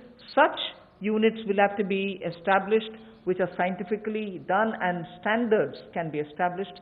So Government of India will also give incentives for such plants which will get established in India, where you have healthy animals, vaccinated animals, good milk being available. So dairy industry. पशुपालन में भी देश के किसान पीछे नहीं रहे, लेकिन आधारभूत ढांचा वहां पर भी கால்நடைத்துறை உட்கட்டமைப்புக்காக பல்வேறு திட்டங்களை அறிவித்திருக்கிறார்கள். 15,000 கோடி கால்நடை உட்கட்டமைப்புக்கான நிதியாக ஒதுக்கப்பட்டிருக்கிறது. அது மட்டுமல்லாது 100%, அதாவது இந்தியா முழுவதும் இருக்கக்கூடிய 53 கோடி கால்நடைகளுக்கு 100% தடுப்பூசி போடுவதற்கான நடவடிக்கை எடுக்கப்பட்டிருக்கிறது. இந்த கொரோனா காலகட்டத்தில், ஊரடங்கு காலகட்டத்தில் மட்டும் பார்த்தோம் என்றால் 1.5 கோடி பசு மற்றும் எருமை மாடுகளுக்கான தடுப்பூசி போடப்பட்டிருக்கிறது என்பதையும் தெரிவித்திருக்கிறார். அது மட்டுமல்லாத பால் மதிப்பு கூட்டு பொருட்களுக்கான, அதாவது பால் பவுடர், வெண்ணெய், நெய் போன்ற அந்த பால் வளம் சார்ந்து வரக்கூடிய டெய்ரி ப்ராடக்ட்ஸ் என்று சொல்லக்கூடிய பால் மதிப்பு கூட்டு பொருட்களுக்காக பிரத்யேகமாக அதை உலக அளவில் சந்தையாக்குவதற்கான பல்வேறு நடவடிக்கைகள் எடுக்கப்பட்ட ஊரடங்கு காலகட்டத்திலேயே எடுக்கப்பட்டிருப்பதாகவும் அது பலன் தரும் என்றும் எதிர்பார்க்கப்படுவதாக கூறியிருக்கிறார் நிதியமைச்சர். அதே நேரத்தில் பால்வளத்துறை மதிப்பு கூட்டலில் தனியார் துறையின் பங்களிப்பை ஊக்குவிக்கவும் திட்டம் இருப்பதாகவும் தெரிவித்திருக்கிறார். மேகராஜன், இப்ப கால்நடை சார்ந்து வந்திருக்கக்கூடிய இந்த அறிவிப்புகள், அது கால்நடையில் அவர்கள் கால்நடை வளத்தை பெருக்குவதற்கான அந்த மேம்பாட்டிற்காக 15,000 கோடியாக இருக்கட்டும், அல்லது 53 கோடி இலக்கு வைத்து 100% அந்த 53 கோடி கால்நடைகளுக்கும் தடுப்பூசி அளிக்கப்படுவதாக இருக்கட்டும், இந்த அறிவிப்புகளை நீங்கள் எப்படி பார்க்கிறீர்கள்?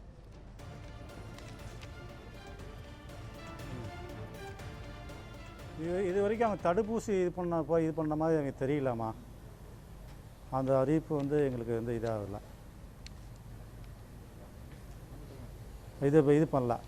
இது தடுப்பூசி போட்ட மாதிரி எங்களுக்கு தெரியல. இன்னும் நிதி பத்தாது, இவங்க அறிவிச்ச நிதி பத்தாது.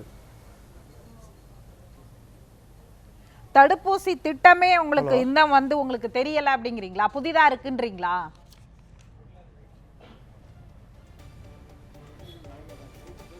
ஆமாம், புதுசாக இருக்குது தடுப்பூசி திட்டங்கிறது. இது வரைக்கும் தடுப்பூசி கால்நடைகளுக்கான தடுப்பூசி திட்டமே புதியதாக இருக்கு அப்படின்னு நீங்க சொல்றீங்க. இது வரைக்கும் 1.5 கோடி மாடுகளுக்கு, இது வரைக்கும் பசு மாடு மற்றும் எருமை மாடுகளுக்கு வந்து தடுப்பூசி இந்த ஊரடங்கு காலகட்டத்தில் போடப்பட்டிருப்பதாகவும் அறிவித்திருக்கிறார்.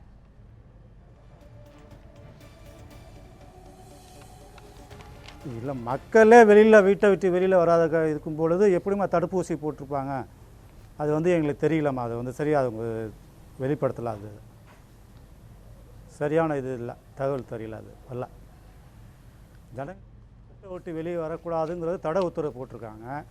கால்நடைகளை வீட்டில் கட்டி வச்சு இது பண்ணிகிட்ருக்காங்க, வெளியில் மேய்க்க முடியாமல் இது பண்ணி வச்சுருக்காங்க. அது மனித மாதிரியே அது கால்நடைகளும் அரெஸ்ட் பண்ணி வச்சுருக்காங்க. வீட்டில் உள்ள தீவனத்தை போட்டு இது பண்ணிகிட்ருக்காங்க. எப்படி வந்து அது தடுப்பூசி போட்டிருக்காங்கங்கிறது வந்து சொல்கிறது எங்களுக்கு தெரியல. அது தொடர்ந்து பேசுவோம் நாம. திரு முத்துராஜ், நீங்க சொல்லுங்க. அதாவது பால் மதிப்பு கூட்டல், அந்த பால் பொருட்கள்லேருந்து மதிப்பு கூட்டல் செய்யக்கூடியதுல தனியார் பங்களிப்பை ஊக்குவிக்கவும் நடவடிக்கை எடுக்கப்படும்னு சொல்லியிருக்கிறாங்க. அது எந்த அளவிற்கு பலன் தரும்?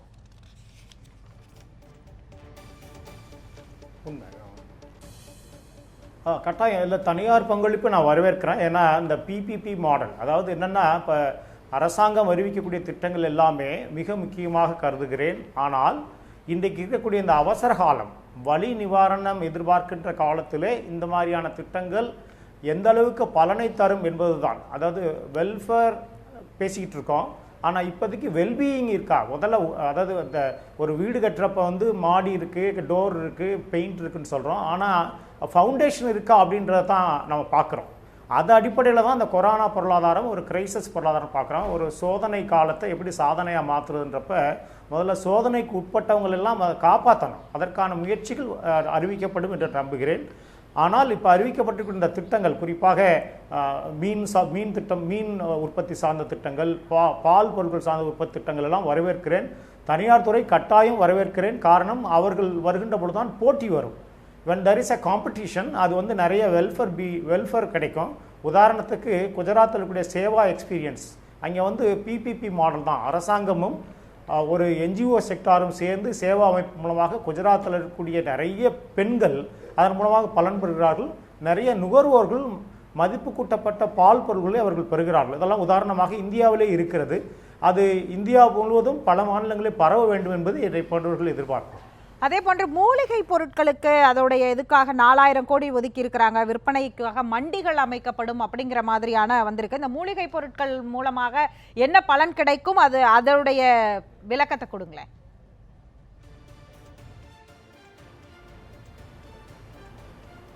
ரொம்ப ரொம்ப நான் வரவேற்கிறேன். காரணம், இந்த கொரோனா காலத்தில் வந்து கேரளா அரசாங்கம் எடுத்த முக்கியமான நடவடிக்கைகளில் ஒன்று பத்திரிகை வாயிலாக தெரிந்து கொண்டது, அங்கே இருக்கக்கூடிய மாற்று மருத்துவத்தை அவர்கள் பயன்படுத்தினார்கள் என்பதை தான் தாமஸ் ஐசக் ஃபைனான்ஸ் மினிஸ்டர் அடிக்கடி சொல்லிக்கிட்டே இருந்தார் அவருடைய மீடியா ஷேரிங்கில். அப்போ என்ன பார்க்குறோன்னா, பல சோதனை காலத்தில் கூட இந்தியாவுடைய சிறப்பு அம்சமான மாற்று மருந்து உதவி செய்திருக்கிறது என்றால், அந்த மாற்று மருந்து இந்தியா முழுமையும், நமக்கெல்லாம் தெரியும் இந்தியா என்பது ஒரு நாடு, ஆனால் பன்முகம் கொண்ட நாடு. ஒவ்வொரு மாநிலத்திலையும் ஒரு வகையான சிறப்பு மருத்துவம் இருக்கிறது.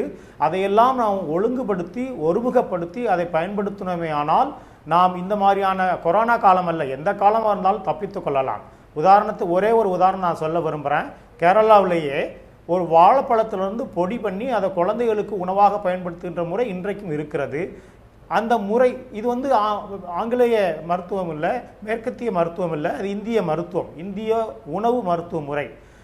அரசாங்கம் இந்த மாதிரி முயற்சி எடுக்கின்ற பொழுது இந்தியாவில் இருக்கக்கூடிய பல மாநிலங்களிலே பல மக்களிடையே, குறிப்பாக நம் ட்ரைபல்ஸ், அவங்களிடத்தில் இருக்கக்கூடிய ஒரு முக்கியமான அவர்களுக்குள்ளே பயன்படுத்தக்கூடிய மருத்துவ முறைகளை நாம் வெளிக்கொணர்ந்து அதை அங்காடிப்படுத்தி எல்லோருக்கும் கொண்டு சென்றோமேயானால் இந்த திட்டங்கள் கட்டாயம் நல்லபடியாக முடியும். மூலிகை மருத்துவம் சார்ந்து பல்வேறு அறிவிப்புகள், மூலிகை விவசாயத்தில் வந்து பல்வேறு கட்ட அறிவிப்புகள் வந்திருக்கிறது.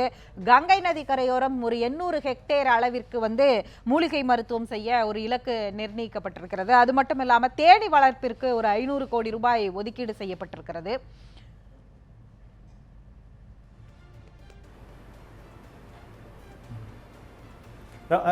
இந்த திட்டங்கள்லாம் வரவேற்கிறேன். ஆனால் ஒரே ஒரு எனக்கு ஒரு ஐயம்தான், என்னன்னா இந்த திட்டங்கள் வந்து ஒவ்வொன்றும் தனித்தனியான இலக்காக இருந்துடக்கூடாது. இந்த இந்தியாவின் கீழ் இருக்கக்கூடிய இந்த திட்டங்கள்லாம் ஒன்றிணைந்து ஒருமுகப்படுத்தப்பட்டு எல்லோரையும் கவனத்தில் கொள்ளும்படியாக இந்த திட்டங்கள் இருக்கப்பட வேண்டும். அப்பொழுதுதான் மக்கள் எல்லோருக்கும் நன்மையை கொண்டு போய் சேரும். இல்லை என்றால் அங்கங்கே அந்த திட்டங்கள் அறிவிக்கப்பட்டு அங்கங்கே இருக்கிற பகுதிகளுக்கு மட்டும் இருக்கின்ற பொழுது ஒரு கோஆர்டினேஷன் இல்லை அப்படின்னா இந்தியா முழுமையும் இந்த திட்டத்தினுடைய பலன் கொண்டு போய் சேர்க்க முடியாது. குறிப்பாக இப்போ நீங்கள் சொன்னீங்க தேனீ வளர்ப்பு திட்டம், இந்தியாவில் பல பகுதிகளில் தேனீ வளர்ப்பு திட்டம் சக்ஸஸ் ஸ்டோரிஸ் நிறைய இருக்குது. உங்களுக்கு தெரியும், தமிழ்நாட்டிலேயே முக்கியமாக தெரியும், மதுரையை சார்ந்த ஒரு பண்ணி உலகமெல்லாம் புகழ்பெற்ற பண்ணி தேனீ வளர்ப்பில் இருக்கிறாங்க. இப்படி சக்ஸஸ் ஸ்டோரிஸை நம்ம இந்தியா முழுமை கொண்டு செல்வதற்கான ஒரு வாய்ப்பாக இந்த திட்டத்தை நாம் பயன்படுத்திக் கொள்ள வேண்டும். மூலிகை விவசாயத்தில் 5000 கோடி கிடைக்கும் வருமானம் அப்படின்னு சொல்றாங்க. அது எந்த அளவிற்கு அப்படிங்கிறது மிக முக்கியமான ஒரு கேள்வியாக இருக்கு.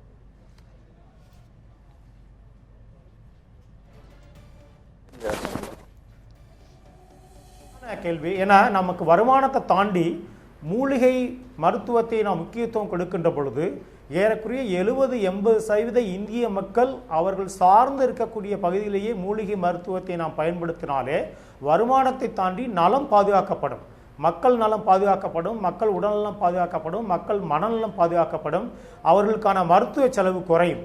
உங்களுக்கு தெரியும், எல்லா கிராமத்துலேயும் பிரைமரி ஹெல்த் சென்டர் இருக்குது. இருந்தாலும் எல்லா கிராமத்துலேயும் நாட்டு மருந்து மூலிகை மருந்து பயன்பாட்டில் இருக்குது. ஆனால் இன்றைக்கு இந்த உலகமயமாதல்ல நாட்டு மருந்துக்கும் மூலிகை மருந்துக்கும் கிடைக்கக்கூடிய மதிப்பும் மரியாதையும் மிக மிக குறைவு.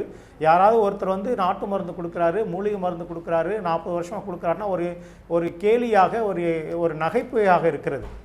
ஆனால் அதனுடைய முக்கியத்துவத்தை உணர்ந்திருக்கிறோம். கட்டாயம் இது சரியான பாதை. இந்தியா முழுமையும் இது கொண்டு செல்ல வேண்டும். வருமானம் கிடைக்குதோ இல்லையோ மக்களுடைய நலம் பாதுகாக்கப்படும், மக்களுடைய மருத்துவ செலவு குறையும், அப்புறம் வருமானம் கிடைச்சா நல்லது.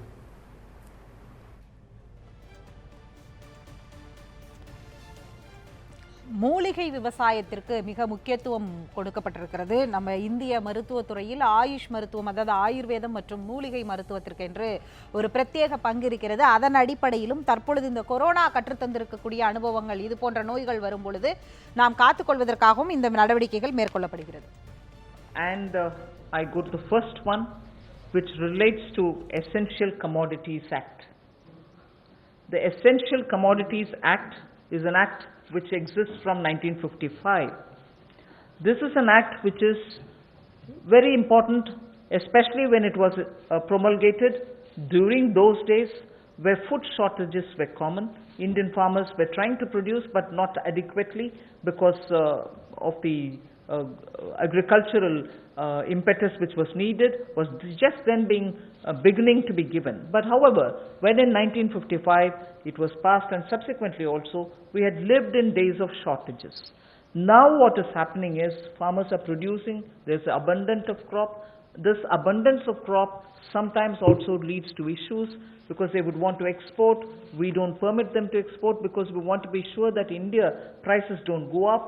And because of the flip-flop, sometimes farmers don't get the benefits, some other times the consumers suffer. So this Essential Commodities Act requires an amendment. And that amendment will largely be towards making sure that cereals, edible oils, oilseeds, pulses, onions and potatoes will be completely deregulated. And therefore, unless there's an extraordinary situation, there will not be a requirement to invoke this Essential Commodities Act. Stock limits to be imposed will be imposed only under exceptional circumstances such as national calamities or famine, or if there is a huge surge in prices. Otherwise, there is no need for invoking it. So to that extent, limited to that extent, we would like to amend the Essential Commodities Act. No such stock limit shall apply for processors, because today value addition happens at the doorstep of the food processors.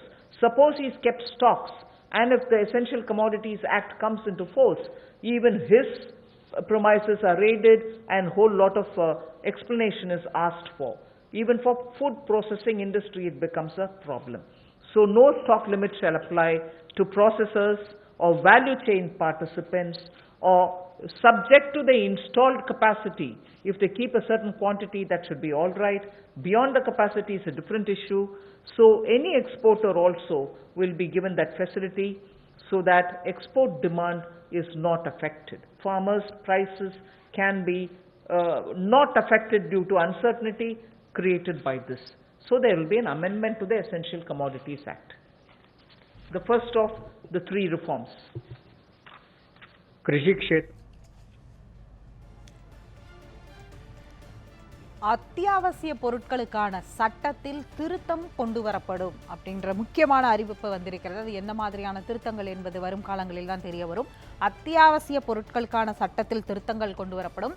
Corona கற்றுத்தந்த பாடத்திலிருந்து மூலிகை விவசாயத்தையும் மூலிகை மருத்துவத்தையும் மேம்படுத்துவதற்கான பல்வேறு திட்டங்கள் அறிவிக்கப்பட்டிருக்கிறது. மூலிகை விவசாயத்தை கங்கை நதி கரையில் செய்வதாக இருக்கட்டும், அல்லது அதன் மூலமாக மற்ற இடங்களில் செய்யக்கூடிய மூலிகை விவசாயிகளுக்கு வழங்கக்கூடிய மானியங்கள் போன்ற பல்வேறு கட்ட விவசாயம், அதனால் கிடைக்கக்கூடிய வருமானம் அளவிற்கு இவர்கள் இலக்கு நிர்ணயித்திருக்கிறார்கள். அது மட்டுமல்லாது காய்கறிகள் மற்றும் பழங்கள் அவற்றிற்கான உற்பத்திக்கு 50% மானியம், அதிக அளவில் காய்கறிகள் மற்றும் பழங்கள் உற்பத்தியாகும் இடத்திலிருந்து அதனை மற்ற உற்பத்தி இல்லாமல் குறைவாக இருக்கக்கூடிய இடத்திற்கு போக்குவரத்து செய்வதற்காக, அதனை அங்கிருந்து ஏற்றுமதி செய்வதற்கு அதாவது மாநிலங்களுக்குள்ளேயோ மாவட்டத்திற்குள்ளேயோ அப்படி செய்வதற்கான 50% போக்குவரத்து மானியத்தையும் அரசே வழங்கும் என்று குறிப்பிடப்பட்டிருக்கிறது. இது ஒரு முக்கியமான அறிவிப்பாக இருக்கும்.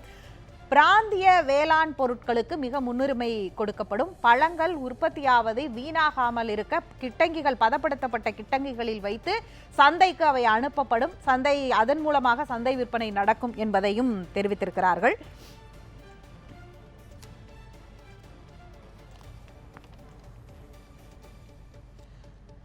தானியம், சமையல் எண்ணெய், எண்ணெய் வித்துக்கள், பருப்பு வகைகள், வெங்காயம், உருளைக்கிழங்கு மீதான கட்டுப்பாடுகள் மிக முக்கியமான ஒன்றாக பார்க்கப்படுகிறது. பொருட்கள் கையிருப்பு விகிதம் அத்தியாவசிய காலங்களில் மட்டுமே கவனத்தில் கொள்ளப்படும் என்பதையும் இங்கே தெரிவித்திருக்கிறார்கள்.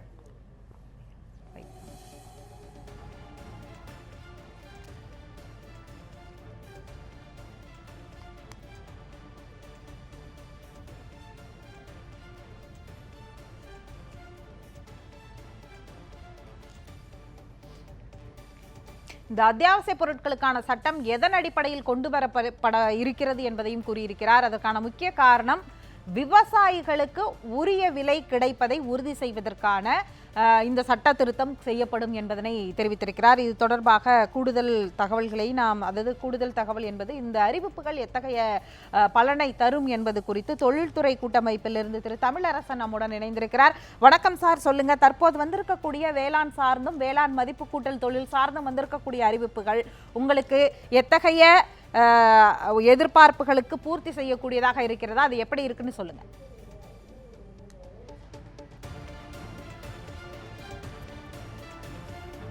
வணக்கங்க. மேல் ரொம்ப முக்கியமாக எசென்ஷியல் கமாடிட்டிஸ் ஆக்ட் 1955 இது ஏறத்தாழ கிட்டத்தட்ட ஒரு 65 ஆண்டு காலமாக மாற்றப்படாமல் இருக்கிறது. இது வந்து இட்ஸ் பியாண்ட் த டைம். இது மாற்ற வேண்டிய தருணம் வந்து விட்டது. இதனால் மக்களுக்கு வந்து பெட்டர் ப்ரைஸ் ரியலைசேஷன், கிட்டங்கியில் வந்து அது வந்து வச்சிருக்கணுங்கிற ஒரு அவசியம், அவங்கள வச்சுக்கணும் வைக்கலாம், மேற்கொண்டு அவங்க வந்து எக்ஸ்போர்ட்டுக்கும் பண்ணிக்கலாம் அப்படிங்கிறது விதிவிலக்கெல்லாம் நிறைய பண்ண போகிறாங்க. This is very welcome step. இதை மெயினாக நம்ம கவர்மெண்ட் என்ன பார்க்கணும்னா, இதில் உற்பத்தி செய்கிறவங்களுக்கு இந்த பெனிஃபிட் போய் சேரணும், ட்ரேடர்ஸோட உற்பத்தி செய்கிறவங்களுக்கு போக சேரணும். அதனால அடுத்த ஸ்டெப் அவங்க நம்ம மதிப்புக்குரிய அமைச்சர் கூறியிருக்கிறாங்க, கோல்ட் ஸ்டோரேஜ். அதாவது கோல்ட் ஸ்டோரேஜ் நிறையா உற்பத்தி செய்ய போகிறாங்க, நிறையா ஃபெசிலிட்டிஸ் கொடுக்குறாங்க, மானியங்கள் கொடுக்குறாங்க. கோல்ட் ஸ்டோரேஜுக்கு, டிரான்ஸ்போர்ட்டுக்கு மானியம் கொடுக்குறாங்க. 50% ஆஃப் த டிரான்ஸ்போர்ட் மானியம் கொடுக்குறாங்க. இதெல்லாம் எப்படி போய் செய்ய போகிறாங்க? Implementation of the programme is very much more important. 50% மானியம்ங்கிறது நீங்கள் எப்படி நீங்கள் கொடுக்க போகிறீங்க டிரான்ஸ்போர்ட்டுக்குங்கிறத ஒரு விதிமுறைகள் கொண்டு வரணும். இந்த குளிர்சாதன ஸ்டோரேஜுக்கு எப்படி நீங்கள் கொண்டு போய் சேர்க்க போகிறீங்கிறத அது ரொம்ப முக்கியமாக. அது வச்சிருக்கிறதுனால விவசாயிகளுக்கு பெட்டர் இன்கம் வரும், அவங்களுக்கு அது ஊதியங்கள் பெட்டராக கிடைக்கும், ட்ரேடருக்கு போகிறதோட விவசாயிகளுக்கு கிடைக்குங்கிறது ரொம்ப குறிப்பிடத்தக்கது. இதனால் நம்ம நாட்டு பொருளாதாரம் லோவர் லெவல் ரூரல் எக்கானமியில் ரொம்ப நல்லா இருக்கும்னு நாங்கள் நினைக்கிறோம். So it's very welcome step. இது எப்படியா இது வந்து அமைச்சர் கொண்டு வர்றாங்கிறத நம்ம பார்க்கணும். Essential commodities act needs to be change. அது கண்டிப்பாக மாற்றங்கள் தேவைப்படும். அது எப்படி பண்ண போகிறாங்கங்கிறது எங்களை மாதிரி சங்கங்கள்ட்ட கொஞ்சம் கலந்து ஆலோசித்து அது எப்படி செய்யணும், அது எப்படி இம்ப்ளிமெண்டேஷன் கொண்டு வந்ததுக்கு ஈஸியாக இருக்கும்னு கேட்டுக்கிட்டால் கொஞ்சம் நல்லா இருக்கும். ஆன்லைன் மூலமாக வேளாண் பொருட்களை விற்பனை செய்யலாம் அப்படிங்கிற ஒரு திட்டம் கொண்டு வர போகிறார்கள். வேளாண் பொருட்களை ஆன்லைன் மூலமாகவும் விற்பனை செய்யலாம் அப்படிங்கிறதாக இருக்கட்டும், அல்லது மாநிலத்திலிருந்து இன்னொரு மாநிலங்களுக்கு கொண்டு செல்வதற்காக பல்வேறு கட்ட தடைகள் இருக்கிறது, அந்த தடைகள் எல்லாம் இனி இருக்காது, அதற்கான நடவடிக்கைகள் எடுக்கப்படும் அப்படிங்கிற இன்னொரு ஒரு அறிவிப்பும் வந்திருக்கிறது. இந்த இரண்டு அறிவிப்புகள் எத்தகைய கள யதார்த்தத்தில் பலனளிக்க போகிறதுன்னு சொல்லுங்க.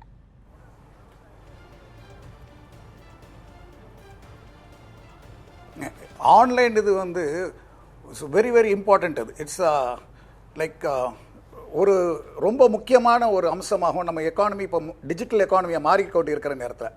ஆனால் online from where to where, consumer to the producer, in between ட்ரேடரா.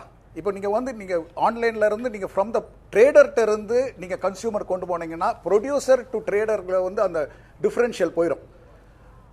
Online திட்டத்தை கவர்மெண்ட் எப்படி கொண்டு வரணும்னா, from the producer end rural எண்டில் இருந்து டைரெக்டாக அங்கேருந்து அவங்களுக்கு கிடைக்கிற மாதிரி அந்த லாபங்கள் கொண்டு போய் சேர்றது டைரெக்டாக from the farmer to the consumer கொண்டு போய் சேர்ற மாதிரி இருந்தால் பெட்டராக இருக்கும். இந்த திட்டங்களில் வந்து நுணுக்கங்கள் நிறைய இருக்குது. இது எப்படி நம்ம செயல்பாட்டுக்கு கொண்டு வர்றதுன்னு நம்ம கவனத்தை செலுத்தினா கண்டிப்பாக இந்த திட்டம் ரொம்ப சிறப்பாக இருக்கும், மக்களுக்கு நல்லா இருக்கும், ஃபார்மர்ஸ்க்கு நல்லா இருக்கும், இந்த அக்ரிகல்ச்சரல் எக்கனாமி நம்ம நல்லா பூஸ்ட் ஆகும். இதனால இந்த பருப்பு வகைகள் மற்றும் வந்து இந்த வெங்காயம் மற்றும் உருளைக்கிழங்கு இதெல்லாம் அவ்வப்போது வந்து விலையேற்றம் வரும், அது வந்து கடுமையான விலை உயர்வெல்லாம் வரும். இப்போ அதற்கான தடையை நீக்கி இருக்கிறதா ஒன்று சொல்லியிருக்காங்க. அது என்ன தடைக்கு வந்து நீக்கப்பட்டிருக்கிறது அப்படிங்கிறதா நீங்க பார்க்குறீங்க?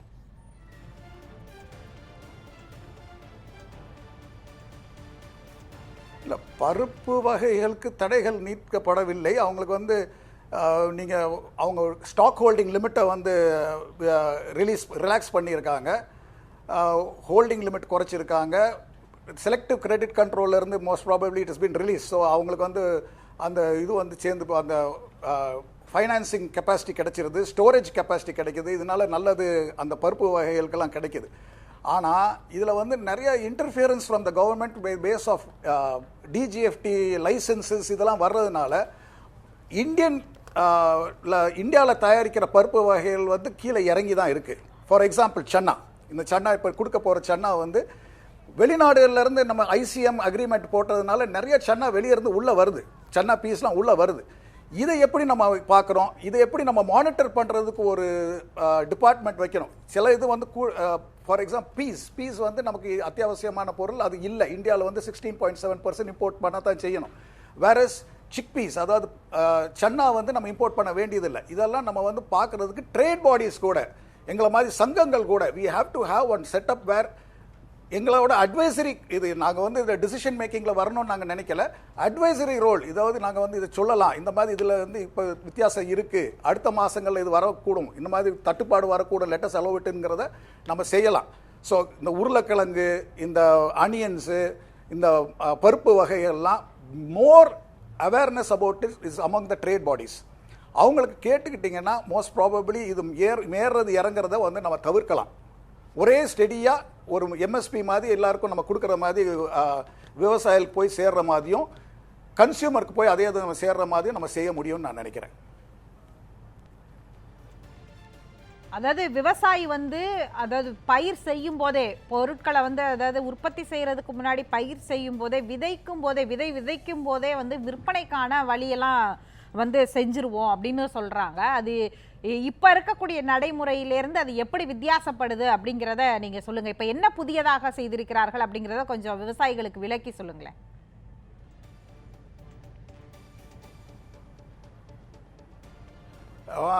அதாவது minimum statutory price or minimum support price rather, இதுதான் கவர்மெண்ட் நினைக்குதுன்னு நான் நினைக்கிறேன். இந்த மினிமம் சப்போர்ட் ப்ரைஸ் வந்து ஃபார் எக்ஸாம்பிள் சுகர் கேனில் வந்து இது ஒரு பெரிய ஹிட், பெரிய சக்ஸஸ்.